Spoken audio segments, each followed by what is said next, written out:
ఈ ఎస్మాలకు తెలంగాణ గుర్తుపెట్టుకోండి, తెలంగాణ ప్రజలు కానీ తెలంగాణ ఉద్యోగులు కానీ బెదిరింపులకు లొంగరు. వాళ్ళు ప్రేమకు లొంగే గుణం ఉంటుంది తప్ప బెదిరింపులకు లొంగే సమాజం కాదు తెలంగాణ.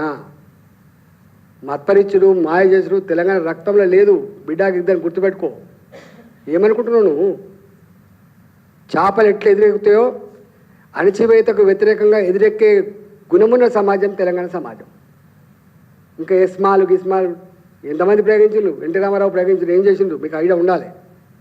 సమ్మెలొద్దని చెప్పి మాట్లాడిండు, ఏమైంది?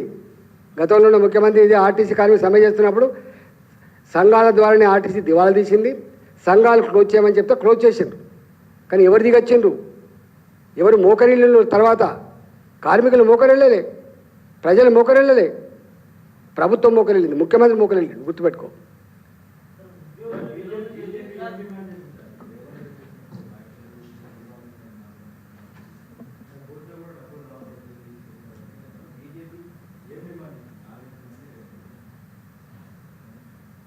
మేము చేతకానుడు అయితే రిజైన్ చేసి ప్రజలకు క్షమాపణ చెప్పమని డిమాండ్ చేస్తాను.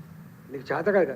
నువ్వు 2024 ఎన్నికల కంటే ముందు ఏ ప్రగల్భాలు పలికినవో, ఏ హామీలు ఇచ్చినవో, ఏ మాటలు చెప్పినవో ఇవన్నీ నేను చేయలేను అని బేషరతుగా క్షమాపణ చెప్పి ముక్కు నేలకు రాసి తప్పుకో.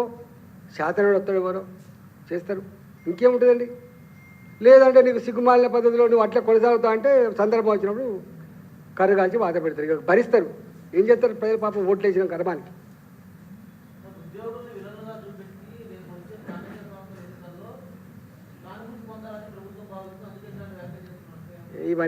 ఇవన్నీ గతంలో చేయలేదు. నీకు ఐడియా ఉండాలి. ఎన్టీ రామారావు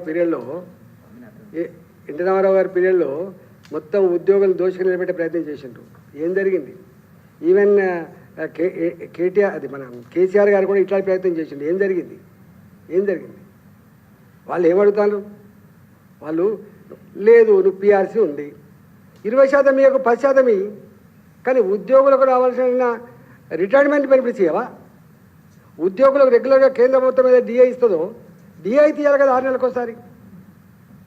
డిఏలు ఆపే అధికారం అయితే ఎవరికి లేదు కదా. నువ్వు పీఆర్సీ అనేది తర్వాత విషయం. జీతభత్యాలు పెంచడం నీ ఆర్థిక పరిస్థితి పెట్టి చేసుకో, కానీ డిఏ నీ కనీస కర్తవ్యం కదా. ఎన్ని డిఏలు బాకీ ఉన్నావు?